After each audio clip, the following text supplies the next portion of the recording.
Skirmish, and we are already heading into our next match, the first of the semifinals between the Ryders and the Starbards here.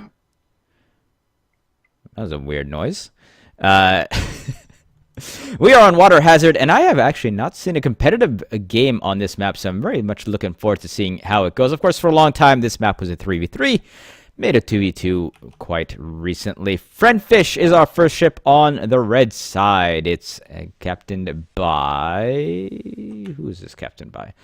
Dementio, a.k.a. Daniel.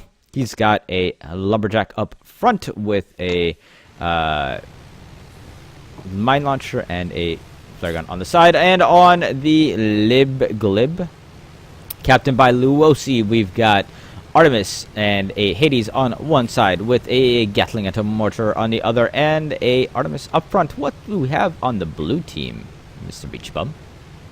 Blue team, we've got Soyless Ordum. It is Hillerton's Pyramidian. It is Flamer Carronade with a Banshee and Flare Gun on the port side. And then we also have the Penins, which is actually a Pyramidian this time. Gat Mortar Pyramidian with a Carronade, or not Carronade, what am I thinking? Banshee. Yeah, Banshee and a flare gun on the side. Yep, sometimes you just get a little bit too focused on what's going on in the game to remember what gun names are. So definitely a close range pair of Pyras here from the Starbards versus generally a longer loadout from the Friendfish and the Libglib. It's going to be rather difficult. There's flares going all over the place, so it's going to be extremely hard to get into this area without being spotted. And if the Friendfish manages to connect on those lumberjack shots, they can do quite well here. Now, Peniz, I almost feel like his nose is out far enough to where the Libglib should know where they are. The Libglib is the only one spotted now, and Peniz is going to move back over here, but I think, even if they weren't able to get them spotted, I think they have an idea where the Peniz is. And they may or may not. Pause is still holding because Daniel, looks like there was a pause yet.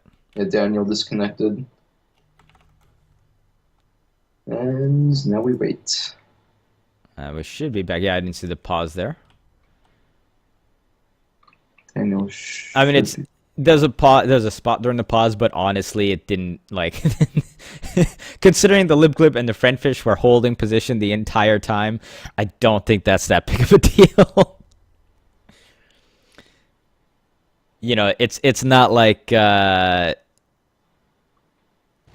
it's not like there was a crucial repair or something like that during a pause. Yeah, I mean, and even with the unpause getting underway here, I mean, it was at the beginning of the match. It's fine. Yep, you just don't want to see it happen during the middle of a match. Peniz coming around the side here, definitely spotted now. Although not actually having spots on, but they do know where they are for certain. Solus Ortum is spotted as well. They are hanging back. One of the engines of the Peniz has gotten knocked out. Red team, Ryders, doing what they need to do here, backing up, just making sure they can't get blitzed down, because that is essentially what the Starbards are going for here, is just a complete blitzing. I really wonder which one of these two ships they're going to try to focus on, because they absolutely need to do it. They cannot split their fire here. They've got to get one of these ships down immediately. I would say probably if you can get in close range, you might want to go up to the Libglib with the Friendfish. Having that lumberjack, it's not going to do as well. But these two ships are going to collide here. And in fact, we're going to have split fire with the Solus Ortum and the Libglib colliding. Peniz and the Friendfish going at it here. Friendfish is in a world of trouble here. They do manage to just barely get their armor rebuilt. Peniz is still coming, bearing down on him, while Libglib is still working her way at the Solus Ortum. Let's see if the Friendfish is able to escape here. And barely managed to get out. Ooh, there goes Soyless. Solus Ortum does go down, and is Peniz going to back up here? I mean, I think they really should have just charged forth and tried to get the Friendfish down, but they are actually just going to back up here. Now, this is... I don't know if this is a smart idea, because they can just get shot down now. I mean, those lumberjacks are missing, which is, you know, that's a small miracle there. You expect at this level of play, you generally expect lumberjack to be hitting, but I do like though how the Penies they were retreating in reverse. They didn't turn around and leave their engine column completely exposed. They kept their guns at least pointed towards them. They were pretty much firing warning shots. oh, So- the Friendfish is coming in here. I think this might be overextending a little bit. Panise has got his forward momentum going on. Libglib coming around the side. He's way, way far away, and he's going to have to circle around this rock all the way, because he's got to watch out for those bridges, which are made out of solid steel, of course. And if you knock into those, you explode, basically, is what happens. Panise now trying to follow the Friendfish, who is hydroed on up. This is giving enough time for Libglib to come around, but the Solus Artem is back in this as well. Libglib laying a little bit of tar. Not sure if that was as a distraction or just a don't follow me here. Solus Artem coming up, getting into the side of the Libglib, and Libglib is going to be in a world of trouble. Balloon already down, and that ram completely whiffs by the Solus Artem. Libglib laying the hell out of there. They lay down some more tar, but not going to do a whole lot. Libglib followed by Panise. Mortar shots, and they do take down the Libglib, and now Friendfish is going to have to pull out some magic from his hat to survive. I mean, you've got two Pyramidians here. One's a Gap Mortar, the other's a Carronade Flamer. You do have Disable, you do have Kill. Friendfish, yeah, you're right. They do need some magic tricks right now. Either that, or they need to stall for long enough and get into a area where the Libglib can spawn near them. They've still yet to spawn here, though. And Balloon is down. Libglib spawning a little... I'm not sure I like that spawn spot. Friendfish is getting chased to the end of the map here. They're about to get a boost from the edge of the map here, actually, from the winds that happen along the edges of the map. But Panise coming charging on in here. Friendfish is not going to last for very long, even though they laid down a mine there, and I think that may have connected on the Panise, but not going to do a whole lot. Panise takes out the Friendfish, and that will be a 2-1 lead here for the Starbards. And I gotta say, this is a little surprising with the way that the Ryders dominated the first match. The fact that they're down right now is a little surprising. Libglib, though, does have both these ships. He does know where they're coming from. Friendfish spawning back in as Libglib they're trying to keep a stiff arm, trying to just keep them at bay until the Friendfish can come back to support.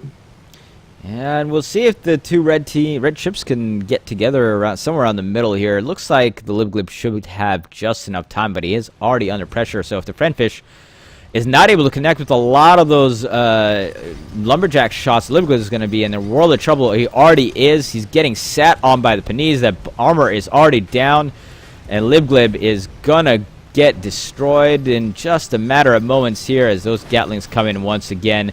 And right now we are in such a meat grinding situation. Friendfish is all the way back on the other side. He's got to back up.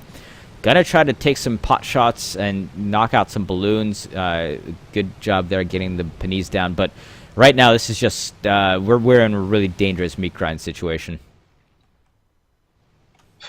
Friendfish has to also keep in mind you can't keep backing up forever. At least on the trajectory that he's on right now, because he's just going to back into the very corner of the map. Oh, Libglib does spawn there, though, and this could lay a masterful trap if the Libglib can get into position quick enough here. Let's see what happens here. Solus Artem's still getting their balloon shot out. They rebuild it. They keep charging as Pinions follows straight behind. Is the Libglib... Okay, Libglib does have shots on the Solus Artem, but these two Pyres are not stopping. They're just going to continue on running forth. But the Solus Artem and the Panise have no balloons, and so they're not able to rise on up to meet the other two red ships. And now Libglib has a beat on the Panise, getting that Gatling into that hull. And, oh, man, this is just being a masterfully done trap, getting right into the spawn of the Libglib, but not quite enough damage coming out. And did the armor ever go down on the Panise? I don't think it did. So. Yeah, that armor looks completely intact. Yep, that's saving grace there for Panise. If that armor had gone down, the Libglib would have been able to start mortaring as well. Panise now mortaring into a full armor, but he is getting tarred to shreds as well. He's got to be avoiding that. Of course, it helps that the Panise has now lost his balloon. So we're just getting a straight up kind of like half brawl, half range here, as Friendfish is just desperately trying to knock balloons out the entire time while leaving Libglib to do the dirty work. And Libglib laying more tar down, and this is, oh man, Panise just gets obliterated there while the Solus Artem was sitting in tar getting his engines knocked out. And this is great turnaround here by the Ryders. They were looking like it was going to be a little bit difficult, and they might just actually be able to pull this into a tie right now, as the Solus Artem is still getting lumberjacked into the water, which of course we also know is made out of steel. Libglib going to be raining in those mortars now, taking the Solus Artem out, maybe, or maybe not. Maybe the Solus Artem is able to escape. We'll see if he manages to keep his engines up. I for sure thought that between the Libglib and the Friendfish, the Solus Artem would have been able to go anywhere. I mean, they're not camping the hull on Solus Artem. I mean, they're engineering like normal. It's just a matter of, ooh. Yeah, it's a little bit too much balloon pop in there. Flying a little bit too low already, getting a lot of extra damage going into them by dragging along the water there. And, well, that'll do it. And I really do think the Panise kind of just said, okay, I'm going to wait back here. This is still anyone's match, though. If you can get out, that's great. If you can't, that's also fine. So we'll see what the spawn for the other blue ship is. But, yeah, I mean, it's a completely even match. We will have full hull health on all ships, and it's 3-3 ties. So, you know, definitely a back-and-forth game here. Back-and-forth games are the ones that we love casting because they are definitely the most interesting, most fun. Certainly, they make for a good viewing audience, as well as it's a constant. Who's going to win this one? Panise is a little bit far out here. Solus Artem trying to come around this rock. He does want to back up. Panise does. Gets a few components knocked out. Not too important. I think they may have been the side guns. May or may not have been. No, those were actually the front guns because it was the GAT that just got repaired, and the mortar is repaired as well. But really, at that range, you weren't going to be using them anyway, so they had definitely enough time. As long as they didn't take any permanent hull damage there, no biggie. They're going to be able to repair on up as they're hiding behind this stone column. My question is, do the Ryders know where the Solus Artem is? Did I know that it's pretty much with the Panines? I think they have to assume that, but I don't think they know it for certain. Because the Solus Artem spawned behind that rock, essentially. So unless they manage to catch like a side view of them or something, I'm not sure if they know where they are. But I don't think they really are too worried about it at this place.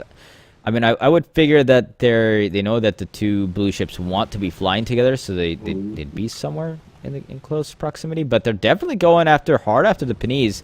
Not even looking out for the Solus Artem, who's now going to be coming up from behind the Friendfish. But he does only have the Carronade and the Flamers, who's got to get in real close. So plenty of warning enough here for the red team to know that the Solus Artem is approaching. Friendfish backing up already. Getting those lumberjack shots into the Solus Artem. Balloon almost out. One more shot will take it down. And there it goes. They've got to be careful here because they don't want to hit the terrain.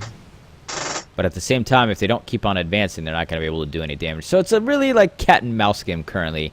And it's like both these teams are cats and both of them are mice at the same time. It's a great way to look at it. A little bit of Tom and Jerry action going on right there.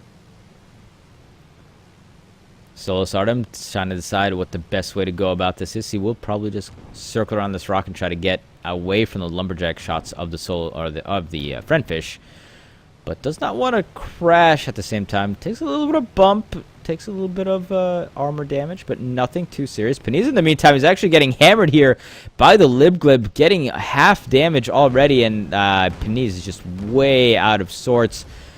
Libglib doing a great job with those long-range shots between the Hades and the Artemis, and Panise is hurting quite badly. It might just end up going down here. Let's see if the Solus Ardent can make anything happen. Solus Ardent, Balloon, and Armor is down as well. And this has just fallen apart for the Starbards here. They did such a great job of getting the approaches the first few times, and now it's just kind of fell apart, and they're all sorts of hurting.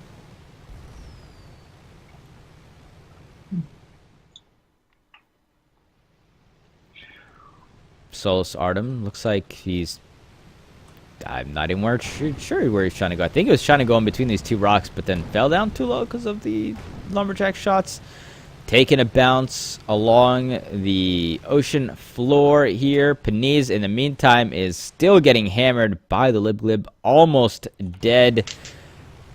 Dudes get their armor back up, but that is so much damage having already been dished out by the Libglib. And will the armor go down? Not quite yet. And there it goes. And any finishing shots? No, they just barely managed to get around the side.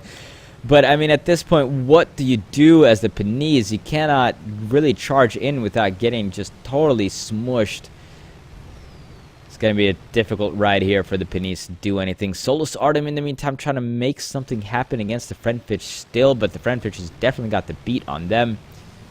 Paniz getting hit once again, trying to return a little bit of fire from the side, getting along another rock. So at least they're managing to hop from rock to rock so far. Not quite dead yet. Not dead yet, indeed. Let's see. Libglib playing Ring Around the Rosie with Paniz. Paniz now turning. That little hesitation there might just be enough to take him down, and gets into the back, knocks out an engine. Friendfish might just want to turn onto the Paniz, actually just get like one shot in there, but yep, Libglib is now going to get the Gatling side into the Paniz, and I think this will be making short work of the Paniz here. Maybe not. Barely any armor up. Oh my god, one shot, and I think they might just get the Gatling kill there. Yep, they get the Gatling kill.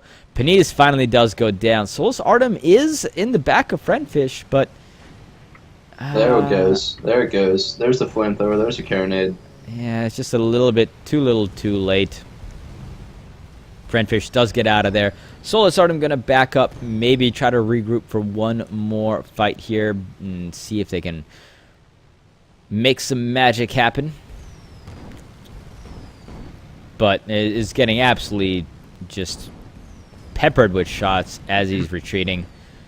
But nothing too major. I mean, armor's still up.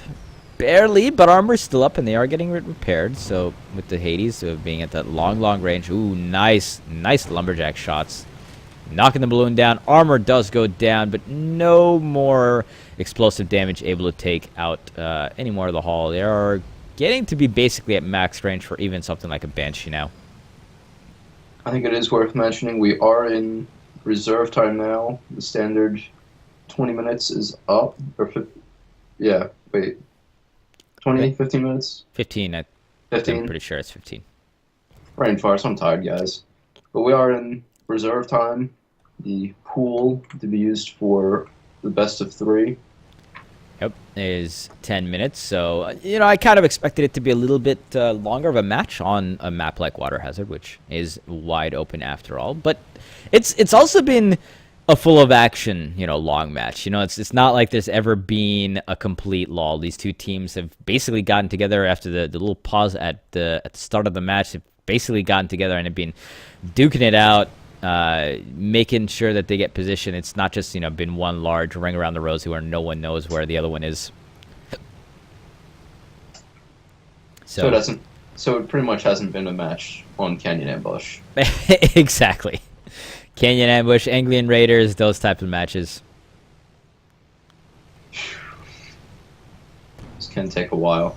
Solus Ardent taking a lot of fire from both the Lib and the Friendfish. I think they finally found their mark here. Yep, but they do have to watch out because the Peniz is in tow here, and if the Solus Artem can escape from this Gatling mortar of the Libglib, they can get their own Gatling into the side of the Libglib, but the Solus Artem armor is down, and will the mortars connect? No, they're a little bit too late, and Peniz has a beat on the Libglib. This is exactly what the Starbards wanted, but now the Peniz is under fire as well. Solus Artem is a little bit too far. Peniz looks very indecisive of who he wants to go after. Looks like it is the Libglib, but that armor is already down. Here come the mortar shots. Will they be able to take him down? Yes, they do! And the Libglib finishes it off for the red team, and that almost worked for the Starbards, almost, but the Solus Artem was just a little bit too slow in turning around, and I mean, that is kind of what happens with a Pyramidion. Take a long turn to turn back around, and the Libglib took full advantage of it. Speaking of Canyon Ambush, that is our next map here, as we get into the second game. Absolutely, that will be our second map in this matchup between the Ryders and the Starbards. You are watching some Sunday Community Skirmish action here, playing some Guns of Icarus, and we'll be on Canyon Ambush, and we will have to remake the lobby. So guys, we're going to go to a little break here while we get the lobby remade. Do stay tuned. We will be back with our next match in just a few minutes. We'll be right back.